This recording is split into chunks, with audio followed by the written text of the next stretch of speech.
Buenas noches a todos. Los saludo en nombre de la Sociedad Teosófica en Perú, la Logia HPB. Es un gusto tenerlos esta noche con nosotros, como todos los últimos lunes de cada mes.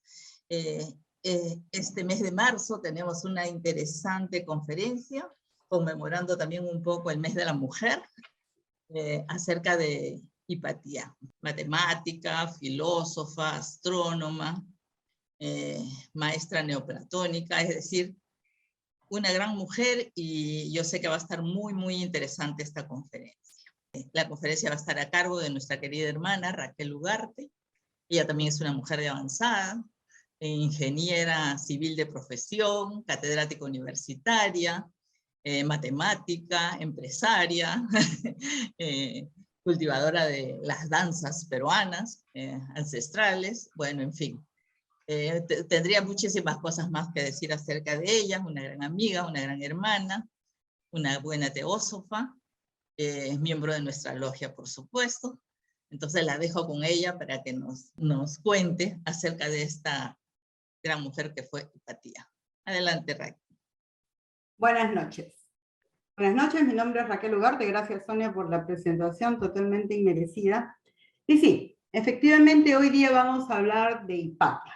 Seleccioné este tema por ser mes de marzo, mes de la mujer, es cierto, ya que ella es la primera mujer en la cual estaba muy documentado el hecho que fue matemática, astrónoma, filósofa, prestigiosa maestra. Pero no solamente vamos a ver la vida de Hipatia, porque de la mano de ella vamos a recorrer un capítulo importante de la historia. Es un momento, ella vivió en la ciudad de Alejandría, entonces con su muerte se pasa de la sabiduría clásica al oscurantismo de la Edad Media. Y cuando fui desarrollando el tema, la pregunta que surgió definitivamente por default es, ¿por qué no hubieron más científicas posteriormente? Es cierto, la mujer se demoró en aparecer más de 1000 años para volver a aparecer en la ciencia, pero también es cierto que la ciencia misma quedó oscura, ya que en la Edad Media todas las actividades científicas fueron proscritas. Eran amenazadas, podían acusarte de brujería. Entonces, no solo la mujer queda apartada de los escenarios científicos, sino la ciencia en general. Hipatia llega a simbolizar el fin de la edad antigua, el fin del conocimiento antiguo, el fin del razonamiento, para dar comienzo a la oscura Edad Media. Por consiguiente, la historia de Hipatia, que se desarrolla en el siglo IV después de Cristo, nos da un viaje por la historia que resulta muy fascinante y que me voy a permitir intentar, al menos, recorrer con ustedes esta época tan especial en esta breve charla. Recordemos el mundo griego.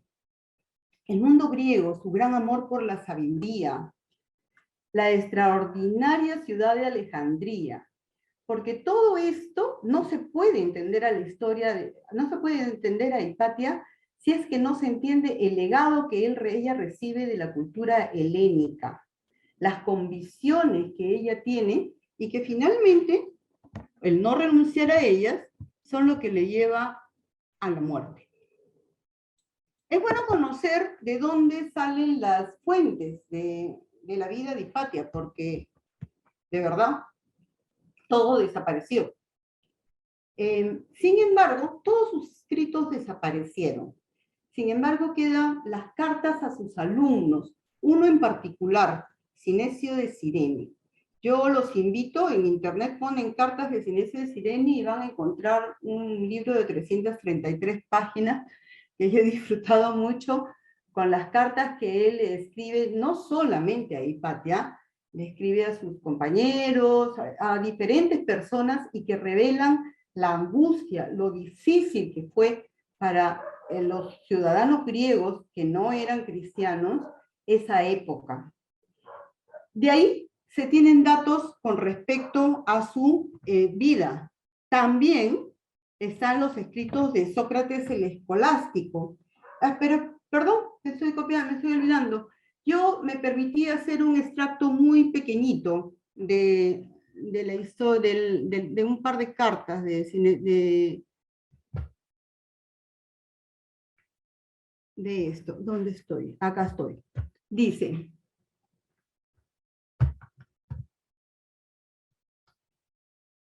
aun cuando se olvide de los muertos en la mansión de Hades, yo, incluso allí, me acordaré de la querida Hipatia. Yo, y es la verdad, envuelto como estoy en sufrimientos de mi patria, me siento a disgusto en ella, porque lo único que veo cada día son armas enemigas. A manera que vayamos avanzando en la conferencia, vamos a poder entender por qué ese pesar. Hay otro enunciado chiquito, dice: postrado en la cama, dicto esta carta. Sinesio murió antes de Hipatia. Ojalá al recibirla te encuentres bien de salud, a Hipatia. Madre, hermana, maestra, benefactora mía y todo lo que para mí tiene valor en dichos y hechos. La debilidad de mi cuerpo está ligada a una causa anímica. Y así van a poder encontrar unos fragmentos muy, pero muy bonitos. Otra fuente que nos aporta conocimiento sobre Hipatia es Sócrates el Escolástico. No estamos hablando de Sócrates el sabio de antes de Cristo. Estamos hablando de un hombre que nació en Constantinopla en el año 380 aproximadamente, por los 400 después de Cristo. Fue un historiador griego de la Iglesia. Sócrates es uno de los más celebrados hombres de su tiempo. Pudo apreciar la cultura helenística y sus relatos se han caracterizado por cierta neutralidad. Cierta neutralidad porque, bueno, es difícil ser totalmente neutral al relatar hechos históricos, ¿no? Dice: había una mujer en Alejandría que se llamaba Hipatia, hija del filósofo Teón, que logró tales alcances en literatura y ciencia que sobrepasó en mucho a todos los filósofos de su propio tiempo. Habiendo sucedido a la escuela de Platón y Plotino, explicaba los principios de la filosofía a sus oyentes, que eran muchos y de ciudades que venían para recibir su instrucción. Pero también es citada en diferentes libros de la historia. Damasio también la cita. ¿Quién fue Damasio? Damasio fue un filósofo neoplatónico que durante su juventud vivió en Alejandría y que fue inclusive discípulo de Teón. Él fue perseguido por Justiniano I y fue el último jefe de la escuela de Atenas. Y Damasio nos dice: de naturaleza más noble que su padre, no se contentó con el saber que viene a través de las ciencias matemáticas a las que él la había introducido, sino que, no sin altura de espíritu, se dedicó también a las otras enseñanzas filosóficas. Damasio continúa: puesto que era así la naturaleza de Hipatia, es decir, tan atractiva y dialéctica en sus discursos, dispuesta y política en sus actuaciones, y el resto de la ciudad con buen criterio la amaba y la obsequiaba generosamente. Y los notables, cada vez que hacían frente a muchas cuestiones públicas, solían aproximarse. Sí, pues, ese es nuestro personaje. Hipatia durante el siglo IV y siglo V fue una mujer muy famosa, muy admirada, y su casa siempre estaba llena de gente solicitando consejo y sobre todo también muy dispuesta a solucionar los problemas de la efervescente Alejandría de aquella época, que la vamos a poder ir viendo. Astrónoma, lo hemos dicho, excelente maestra, matemática, filósofa, y después la asesinan y queda totalmente olvidada. No es hasta el siglo XVIII que gracias a algunos escritores como Voltaire, John Toland, James Franklin, Edward Gibbon, cuando se produce el rescate de la memoria de esta maestra, Hipatia de Alejandría. Ahí he puesto algunos libros, hay muchos libros y muy bonitos con respecto a su vida. No todos son muy ciertos, hay algunos eventos que no están muy ajustados a la verdad, pero logran rescatar el espíritu de Hipatia. Gracias a los escritores de esa época hemos podido tener algunas pinceladas de su biografía, porque con su muerte destruyeron su cuerpo, luego vamos a ver, pero también destruyeron todo su legado. Y empezamos a contar la historia. Vivió en Alejandría. No se tienen datos totalmente exactos de la fecha de su nacimiento, pero más o menos se entiende que es en el 355. Y respecto a su muerte, se dice que es en marzo del 415. O sea, estamos hablando de una mujer de 60 años. Aproximadamente, ¿no? Puede que de la mamá no se sabe nada. Puede que haya tenido un hermano mayor que se llamaba Epifanio. Su padre fue Teón, instructor, matemático, director de la biblioteca de aquella época. Acá vamos a tener que tener cuidado porque cuando hablamos de la biblioteca de Alejandría, estamos hablando de dos bibliotecas. La biblioteca grande, que se quema en el 48 más o menos, y la biblioteca donde vivió Hipatia, que vamos a ver que no es la misma. Teón vio en su hija todas las habilidades que ella tenía y, superando los prejuicios de aquella época, la preparó y fue su ayudante durante un tiempo hasta que ella pudo desplegar por sí misma sus habilidades, sus conocimientos. Ambos trabajaron en la copia del Almagesto, que es un tratado de astronomía de Ptolomeo, para postular varios trabajos. Al igual que Teón, enseñó en la biblioteca de Alejandría. Luego vamos a ver en la biblioteca grande, y acá viene el tema, hay una biblioteca grande, hay una biblioteca chica. Enseñó en la biblioteca de Alejandría porque la biblioteca de Alejandría no solamente era un lugar para guardar libros. Fue una maestra muy, pero muy destacada y que recibía en sus aulas a todos, sin ningún tipo de diferencia si era cristiano, judío o griego. Pero ¿cómo empieza Alejandría? Creo que todos más o menos nos acordamos que Alejandría la funda Alejandro Magno. Hay muchas historias al respecto. Se dice que tuvo un sueño. Se dice que él se consideraba hijo de Amón. Pero Alejandro Magno en sí es todo un personaje que no es la materia de nuestro estudio ahora.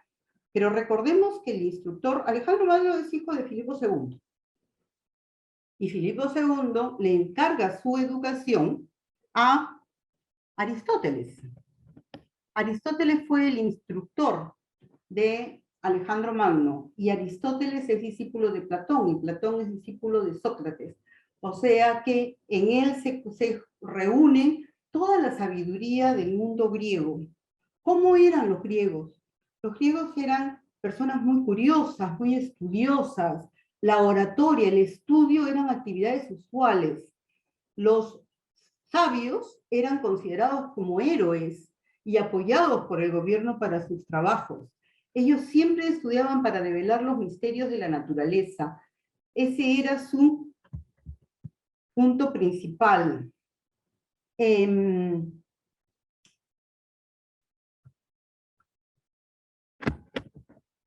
Cuando Alejandro Magno llega a Egipto, Egipto es un país en el cual había estado un reino, la palabra correcta, estaba gobernado por los faraones, esto entre el 3100 y el 525, pero luego lo habían dominado los persas. Así que Alejandro Magno llega en calidad de libertador. Se dice que sueña ese día. Quien lo cuenta, no solamente se dice, quien lo cuenta es Plutarco. Plutarco cuenta efectivamente el sueño que él había tenido. Una anécdota con respecto a Alejandro Magno es que él se sabía de memoria todos los poemas de Homero. ¿Okay? Hemos explicado ya que además de ser un gran conquistador y guerrero, él había tenido un gran instructor y por consiguiente estaba muy cercano a las fuentes de conocimiento y era amante de la sabiduría.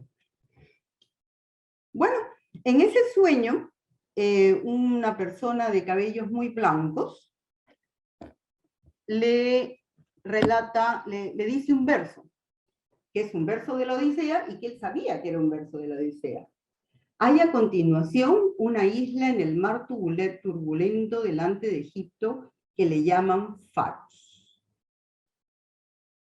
Cuando se levantó, fue a la ciudad de Alejandría y dijo, aquí es. Y mandó traer harina, porque no había yeso, que era la costumbre de esa época, e hizo el círculo y el metraje de lo que iba a ser la ciudad de Alejandría. Él mismo dibujó el círculo en forma de manto macedonio.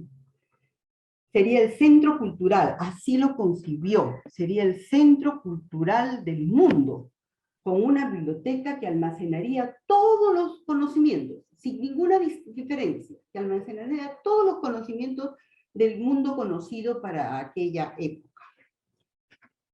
Los colonos griegos, o sea, ya estaba Alejandro Magno en Alejandría, y los colonos griegos, que eran en parte sus soldados, en parte algunos inmigrantes griegos, el pueblo de Egipto, claro está, y dentro del pueblo de Egipto los judíos, estamos hablando del 320 y tantos antes de Cristo, él funda la ciudad en el 331, si no me equivoco, y empieza la construcción de Alejandría, pero él en su permanente camino por conquistar nuevos pueblos, se embarca en otra aventura y se muere. Y deja sin concluir su proyecto. Sin embargo, y felizmente, no quiero entretenerme un pedacito acá, o sea, cuando Alejandro Magno muere, entran en pugna por dividirse el imperio que él había construido y se divide en 4 partes. Pero en fin, la parte de Alejandría la toma la llamada dinastía tolemaica. Ese cuadro está solamente como consulta para no aburrirlos con fechas, pero en todo caso, es Ptolomeo I que en el 305 construye la biblioteca de Alejandría. No se sabe exactamente dónde era, pero se entiende que muy cerca del muelle. Por diferentes razones se entiende que es cerca del muelle. Ptolomeo ahora ya estaba construido tan magno edificio y tiene que llenarlo de libros. Entonces, toma algunas decisiones al respecto. Da una ley por la cual todo aquel que llegaba al puerto, acordémonos que Alejandría es puerto, todo aquel que llegaba al puerto era registrado. Y si tenía un libro, ese libro se lo compraba. O si no, los escribas lo transcribían y se dice que al dueño del libro le daban la copia y la biblioteca se quedaba con el original. Pero no solo eso, también manda emisarios a lugares lejanos, a la India, para conseguir nuevos libros, reciben herencias, se dice que la biblioteca de Aristóteles fue donada a la biblioteca de Alejandría. Pero ya acá nos demoramos un poquito, ¿no? O sea, definitivamente no estamos hablando de estos libros. Estamos hablando de rollos de papiro, he puesto una fotito por ahí, de rollos de papiro. El papiro es una planta que crece en el río Nilo y que con el debido proceso se puede escribir en ella. Otra cosa importante es que en esos rollos, para que pudieran funcionar, entrarían más o menos lo que acá en un libro se entiende por 64 páginas. O sea, que el Tratado de Euclides seguramente no tenía un rollo, tenía varios rollos que los bibliotecarios, que era otro oficio de esa época, los escribas y los bibliotecarios, Eran dos oficios muy importantes en esa época, yo porque no todo el mundo podía leer y escribir, ¿no? Y se encargaban ellos de organizar.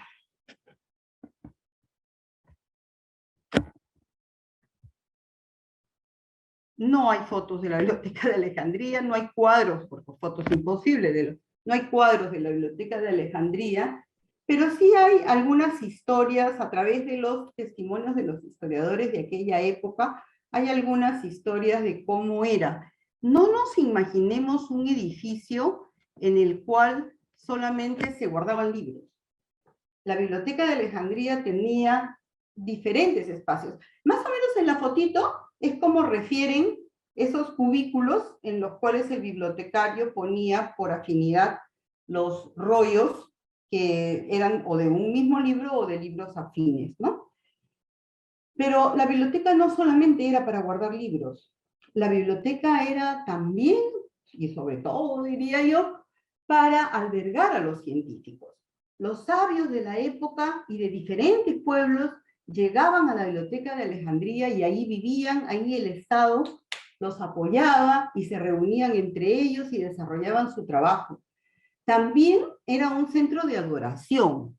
Recordemos que los griegos tenían a sus dioses de la sabiduría y a diferentes dioses que los inspiraban y los convocaban para sus diferentes actividades. Tal es el caso, por ejemplo, de Herófilo. Herófilo inició las disecciones humanas. Ojo, estamos hablando del siglo III a.C. A partir de acá, muchos de nosotros, seguro que todos lo sabemos, pero recordemos que a partir de acá hay algunos conceptos que vamos a tener que recordar que no son tan tardíos como nos enseñaron en el colegio, o al menos que a mí me enseñaron en el colegio.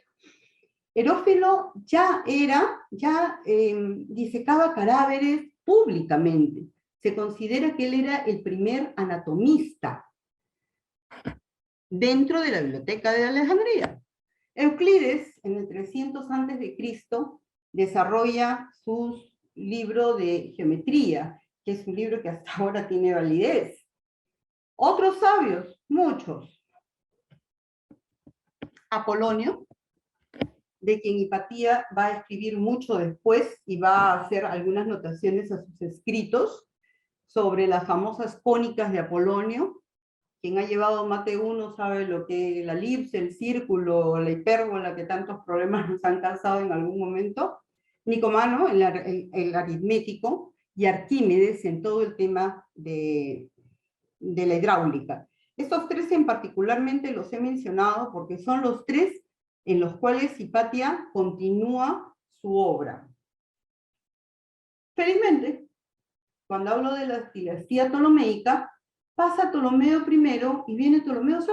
Ya estamos en el 285 a.C.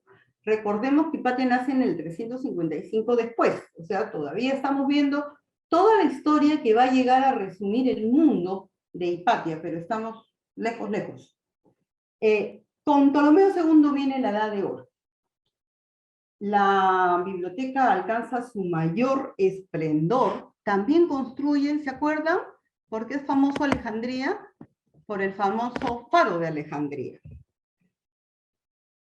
Los libros de la biblioteca, estábamos conversando de que los griegos, y bueno, y particularmente esta biblioteca es creada con una mente muy ecléctica, entonces se recibían de diferentes lados. Por ejemplo, los manuscritos de Diógenes el Cínico, que tenía ciertas diferencias con todo el mundo, también estaban en la biblioteca. Estaban escritos mayormente en griego. Sin embargo, Ptolomeo II entiende que gran parte de la población de Alejandría de esa época eran judíos. Pero estos judíos eran lo que ya se llama los judíos helenizados. Hablaban griego. La Biblia estaba escrita en hebreo o en arameo.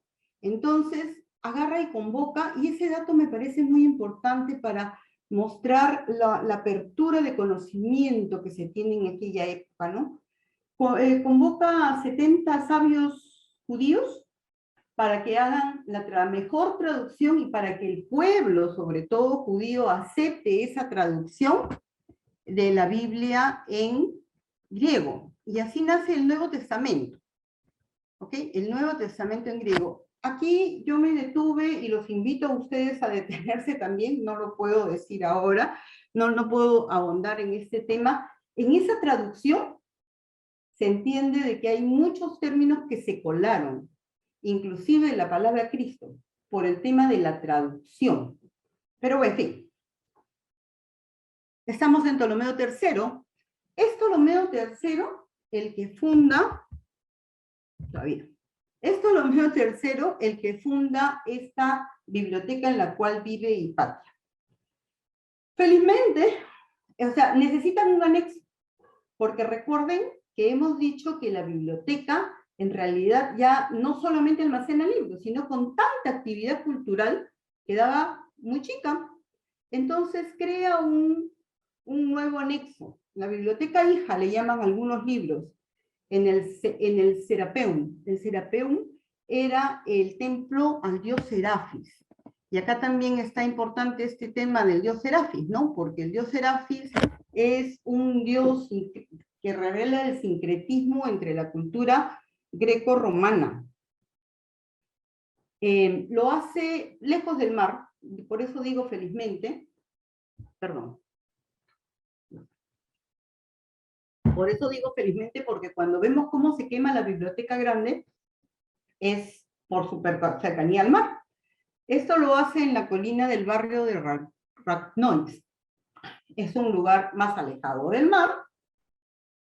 Y en el templo del dios Serafis. Serafis, como iba diciendo, es el sincretismo de Osiris y Apis. Y además Ptolomeo I había declarado a Serafis como patrono de la ciudad de Alejandría. El sincretismo es un proceso por el cual dos culturas que tienen que convivir y pasar la época generan una tercera, que es una mezcla un poquito de la una y de la otra. Entonces, ¿en qué año estamos? Ya vamos a llegar a la época al 48 después de Cristo. Y ahí se produce el incendio de la biblioteca de Alejandría. Tampoco se sabe mucho, o sea, con certeza. Pero la versión más autorizada es que en el año 48 después de Cristo, y esta parte se acuerda, nos acordamos todos porque hemos visto un montón de películas, sobre todo en Semana Santa. ¿Pasa algo? No. Hay un micro abierto, creo. En el año 48 llega Julio César. Y Cleopatra estaba imbuida en una guerra con su hermano. Sabemos, hemos visto películas, hemos leído libros, eso sí se estudia en la escuela. Julio César ayuda a Cleopatra para que gane esta guerra. Pero no calcula lo grande que era el ejército alejandrino. Entonces hay un momento en el que la guerra era por mar en ese momento, y se encuentra rodeado de embarcaciones alejandrinas. No encuentra mejor opción que lanzar flechas con fuego y prenderle fuego. Logra su objetivo, pero el fuego alcanza el muelle, y se dice que en ese alcanzar el muelle también alcanza a la biblioteca, y se pierde una buena cantidad de libros. Fue un accidente, pero no es el único incendio, ese fue el accidental. Hipatia es testigo. Y 6 para ahora. Para esta semana, sí. No, para esta. Eran 6 del anterior y 6 de esta. Por favor, ahora apague estamos su en 0 micro. con la lotería. Gisette Selvias, apague su micro. Ya. El segundo incendio, probablemente el segundo, tal vez hayan habido más, se produce en los tiempos de Hipatia. Ya estamos hablando del 355 después de Cristo. Hay muchas revueltas, hay muchos saqueos, y ya no estamos hablando de la biblioteca grande, ya nunca más se vuelve a hablar de la biblioteca grande, se habla de la biblioteca hija, la que estaba en el templo de Serafis.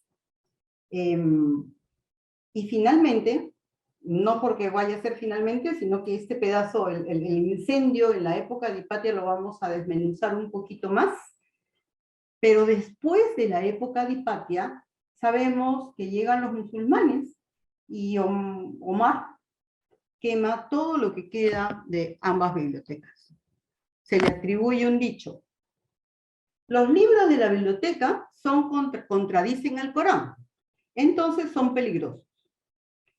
O bien coinciden con el Corán, y entonces son redundantes. O sea que por un lado o por el otro había que quemarlos. En este preparar esta charla encontré algunos datos que quisiera compartir con ustedes antes de llegar a la época en sí de Hipatia y al desenlace fatal. Los griegos avanzaron mucho en los conocimientos, muchísimo, y quedaron ahí olvidados y sepultados en la Edad Media. Un ejemplo claro de eso es que Aristarco en el 310 a.C.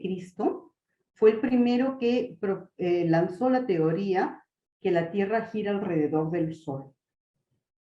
Uno más todavía sorprendente es Eratóstenes, en el 250 a.C. Él calcula la circunferencia de la Tierra con una aproximación de menos de 1%. Ahí están los datos en pantalla. Él le pone 40.000 kilómetros al radio y es de 40.075. Obviamente no tenía los instrumentos. Hace uso del sol, del reflejo, del ángulo, y aquí estaría mi pizarra y me gustaría hacerlo, pero no es el tema ahorita de esta conversación. Pero miren ustedes que en la Edad Media estábamos en discusiones si la Tierra era plana, si habían dragones en los confines de la misma.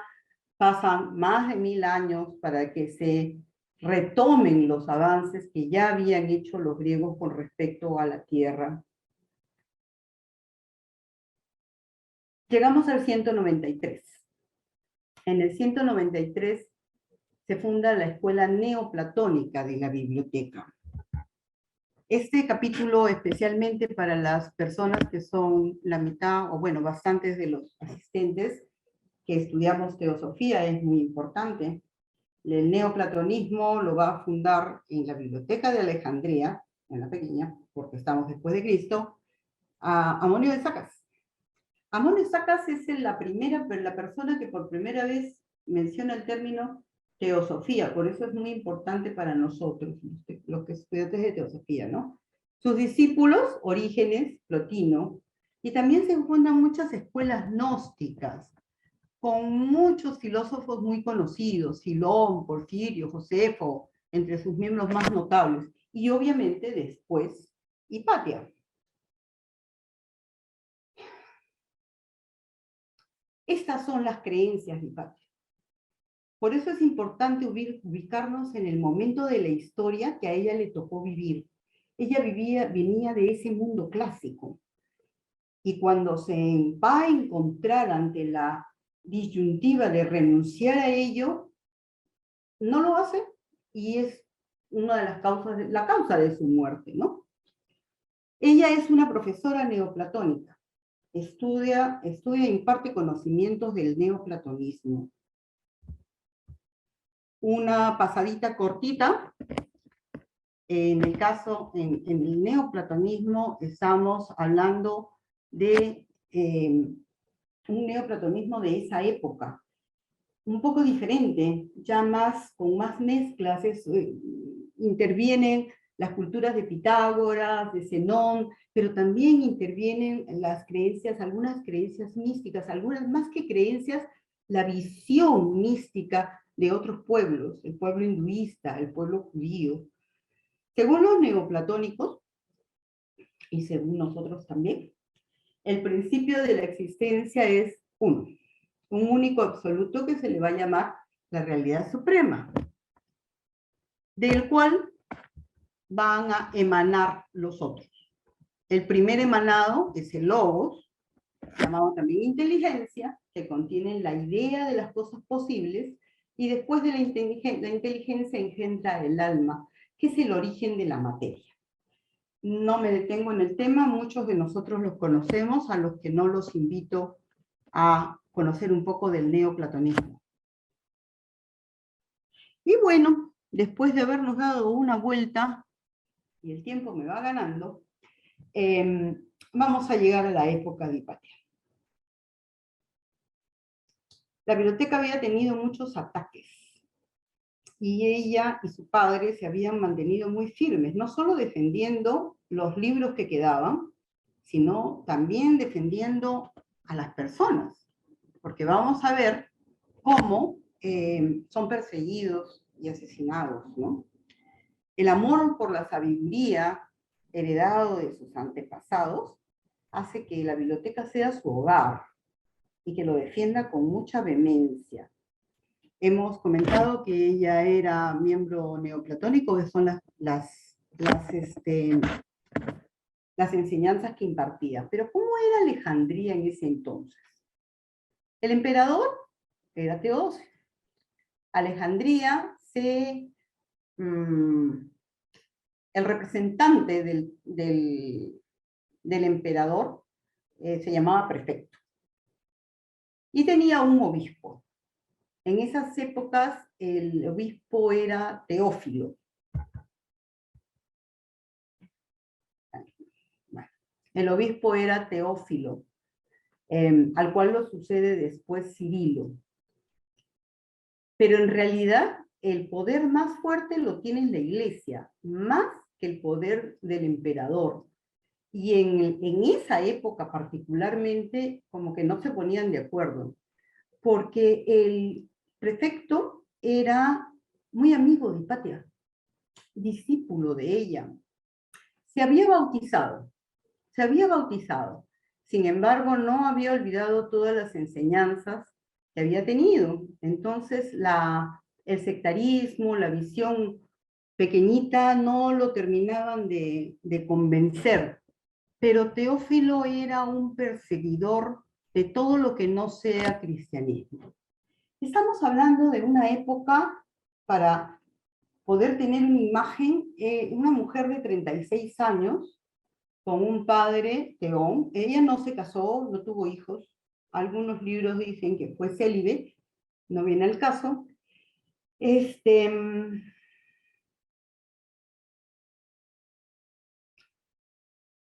Estamos hablando de dos personas que junto con sus discípulos trataban de defender el último bastión que quedaba, ¿no?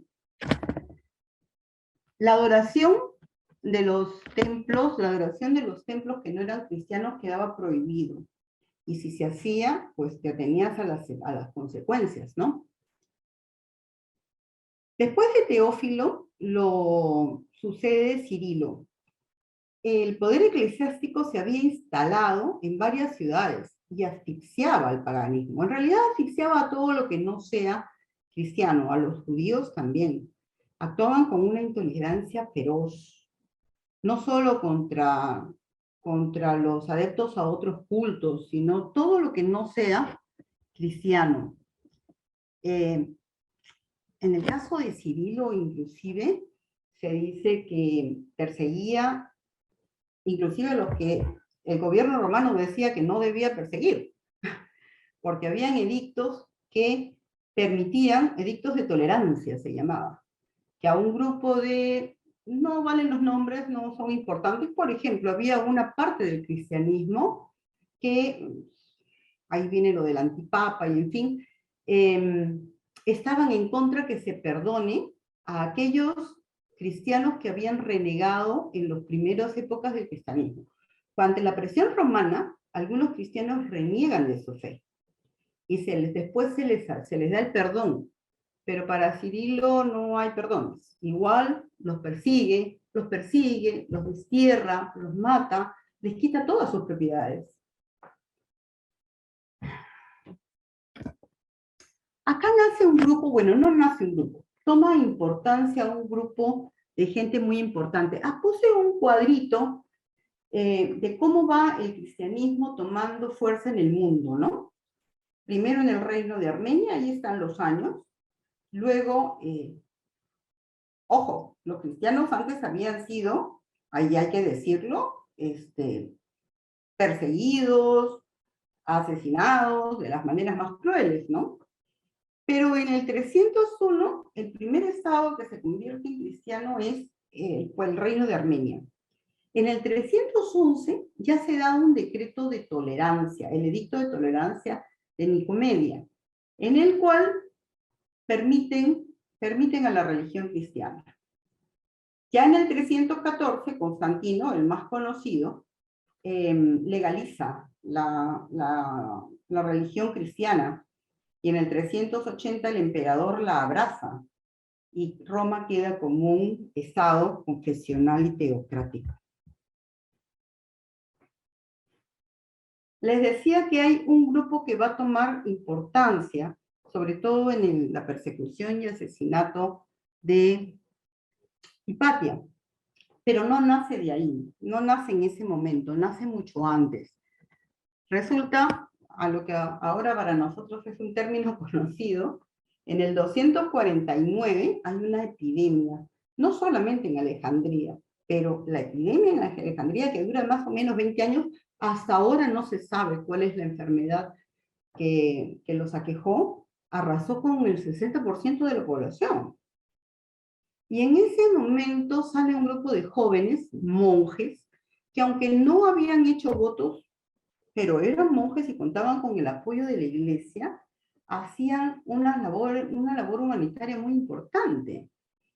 Asistían a los enfermos, los curaban, los enterraban a los muertos, y no teniendo en cuenta que nadie quería hacerlo, ¿no? Porque una epidemia, nosotros más que nada no sabemos en ese momento, podría significar que ellos se podrían contagiar. Pero ellos desarrollan esa labor humanística, pero también es cierto, llegan a ser, se dice que alrededor de 600. Pero también es cierto que se convierten en el brazo armado del obispo de Alejandría. Cuando eran incondicionales, cuando los conflictos, porque se imaginan que si estamos hablando de un obispo que persigue, que quita, que expropia, entonces había muchas voces de protesta. Entonces ellos, los parvulanos, son aquellos que están encargados de sofocar cualquier queja que haya al respecto. Con eso estamos dándonos cuenta que es un pueblo gobernado por el poder eclesiástico más que por el poder civil, con un prefecto que ahí andaba también en problemas tratando de mediar la situación entre judíos, paganos y griegos, ¿no? También se les atribuye incentivar al pueblo a hacer diferentes trifulcas, entre las cuales se saqueaba, se quemaba, sobre todo el tema de los libros, porque en los libros había un conocimiento que la fe de ellos no aceptaba, entonces tenían que desterrar todo vestigio de este asunto. Es así como en el 391, en la historia registra 391, ya está Hipatia nace en el 355. En el 391 destruyen el templo de Serapis, arrasan con todo lo que pueden y también con la vida de los griegos. Entiéndase una cosa, ellos eran invitados, conminados, diría yo, a bautizarse. Todos eran combinados a bautizarse, pero el que no, entonces, si no estás en favor mío, estás en contra, ¿no? En el caso de Cirilo, que empieza en el 412, es peor todavía que Teófilo, es mucho más fuerte la persecución. Después de ese saqueo del 391, la cereza que corona el pastel es porque llaman a los principales líderes judíos y ante él. Y él no tenía autoridad, porque él era obispo cristiano. Eso molesta a los judíos. Los judíos responden con una revuelta nocturna y los cristianos responden peor. Fue un gran saqueo, hubo mucha muerte. En las cartas del Sinesio de Cirene se puede apreciar con palabras muy sentidas todo lo que esto pasó, pese a que él no estaba en Alejandría en esa época.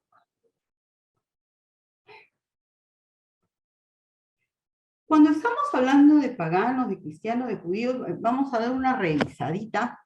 ¿Quiénes eran? Se me perdió.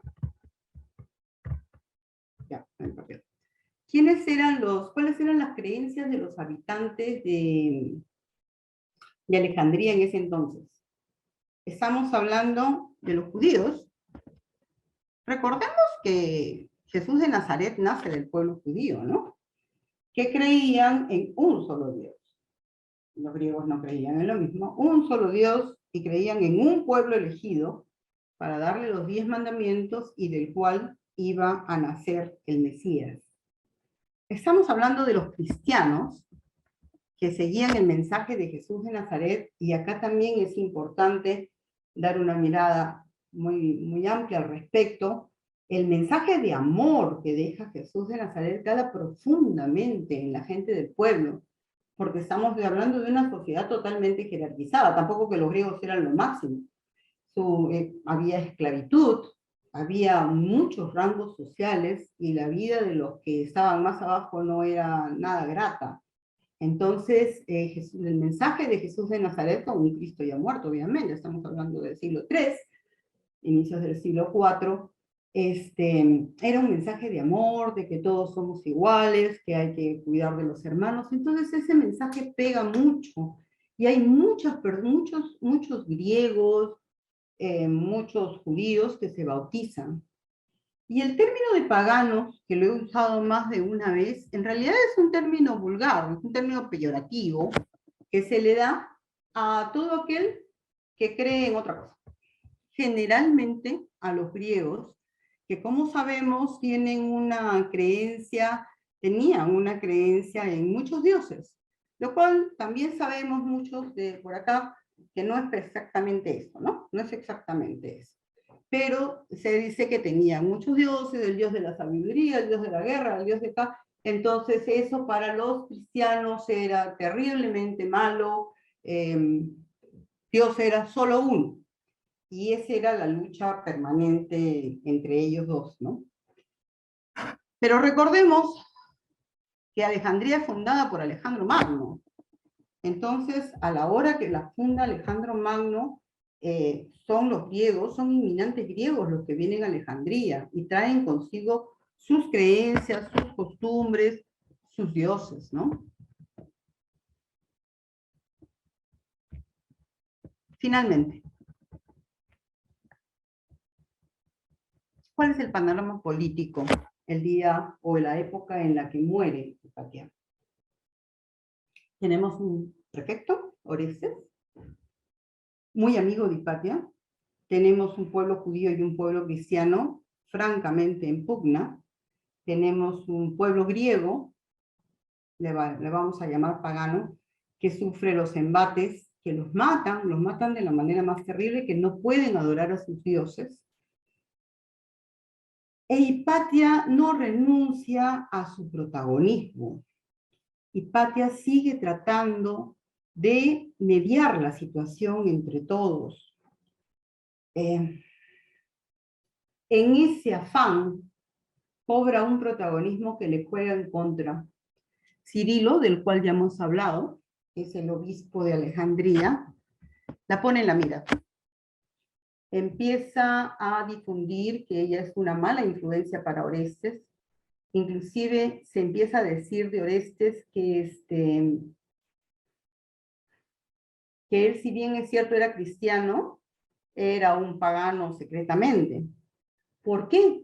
Porque cuando se produce este problema después del 391 entre judíos y cristianos, él apela a Teodosio, o sea, apela al emperador romano para contarle los excesos que está haciendo Cirilo. Era inminente la destitución de Cirilo. Sin embargo, salen a su favor 500 monjes, entre ellos los parvulanos, ¿no? Vienen a defenderlo, a defender la posición de Cirilo dentro de Alejandría. Y acá se da el incidente de la pedrada.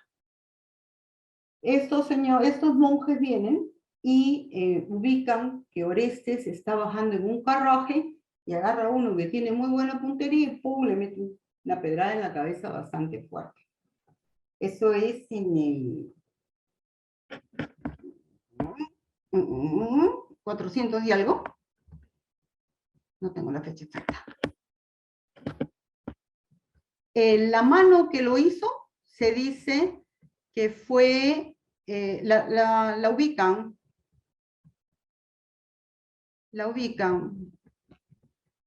Ay, se me fue el nombre.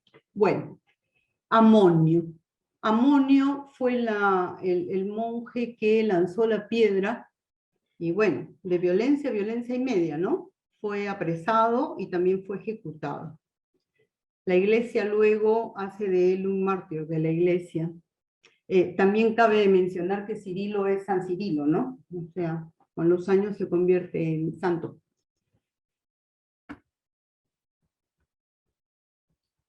Acá se pone ya la cosa muy complicada. Orestes no quería, Orestes lo que se supone que políticamente tenía que hacer es darle la razón a los cristianos. Pero no lo hace.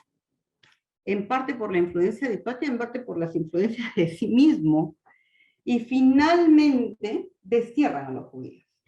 No sé si es el primer destierro de los judíos, porque los han desterrado varias veces, pero destierran a los judíos que habían participado en esa escaramuza.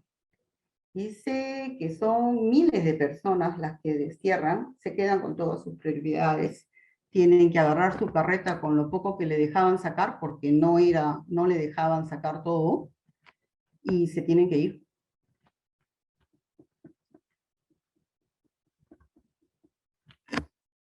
Esto hace que la cosa se ponga muy complicada y que se ponga muy complicada para Hipatia, porque Cirilo ya se había dado cuenta que ella tenía muchísima influencia.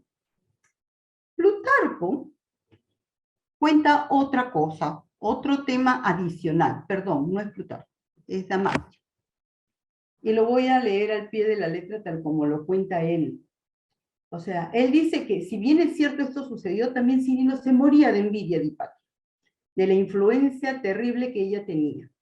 Y dice así: ocurrió un día que Cirilo, obispo del grupo opuesto, pasaba delante de la casa de Hipatia y vio una gran multitud de gente y de caballos en su puerta. Había quienes llegaban, quienes se marchaban, quienes esperaban. Cuando Cirilo preguntó por qué tanto barullo, le contestaron que era la casa de la filósofa Hipatia y que estaban saludándola. Cuando Cirilo escuchó esto, se murió de envidia, y así lo pone, y empezó a conspirar con su asesinato de la manera más detestable. Bueno, por una cosa o por otra, finalmente se da el asesinato de Hipatia. Ella llega en un carruaje, está llegando a su casa, la asalta una turba, la sacan del carruaje, la desnudan. No queda claro si la matan primero a palazos o a pedradas, o si la desollan después, pero las dos cosas se dan. Acordemos que estamos hablando de un pueblo, en Alejandría era puerto, hacía que vean conchitas, y con esas conchitas le desollan la piel, le queman sus restos finalmente, y se entiende que también con eso queman todos los libros y todo el legado que pueda tener. Hubo un hecho que inclusive agravó las cosas. Hemos dicho que Hipatia es astrónoma, y la Semana Santa se determina de acuerdo a los astros. Entonces, en ese año, ella no había coincidido con los conocimientos de Cirilo respecto a cuándo era la Semana Santa. Fue, peor aún, un motivo más para que esto se diera. Para no quedarnos con esa parte fea de la historia, vamos a hablar de los aportes de Hipatia a la ciencia. Es en álgebra donde ella destaca más. En álgebra hace una gran contribución sobre la solución de las ecuaciones. En ese entonces, como los estudios todavía se van perfeccionando, se habla de lo que se llama las anotaciones. O sea, el segundo sabio cogía el legado del primer sabio, lo desarrollaba y le hacía anotaciones. En el caso de la aritmética de Diofanto, ella hizo varias anotaciones y se dice que muchas fueron incluidas y que no tienen el nombre de Hipatia. No se dice, no tienen el nombre de Hipatia. En algunos otros casos sí. En el caso de Euclides sí hay algunas anotaciones que sí tienen. Trabajó mucho en las cónicas de Apolonio, que es la figura que ven abajo. No sé si ahora les es más familiar a algunos que han llevado matemáticas como yo en la universidad. La elipse, la hipérbola, la cónica, ella trabajaba mucho sobre ese tema. Pero no solamente era teórica, también le interesan la mecánica, la tecnología práctica, perfecciona, y hay una carta específica de Sinesio de Cirene, creo que está en la página 198, si no me equivoco, que dice, se nota que él había construido un aparato, vamos a dejarlo en aparato, con las anotaciones de Hipatia, y le estaba preguntando algunas cosas. Mejora el astrolabio, que es un objeto inventado por Hiparco de Nicea, popularizado por Ptolomeo, y que permite ver las estrellas. Esto era muy utilizado en esa época, ¿no? También desarrolló un aparato para destilar agua, para medir el nivel de un hidrómetro, para medir la gravedad específica, y todos estos aparatos estaban basados en los adelantos de Arquímedes. Pero yo me quedo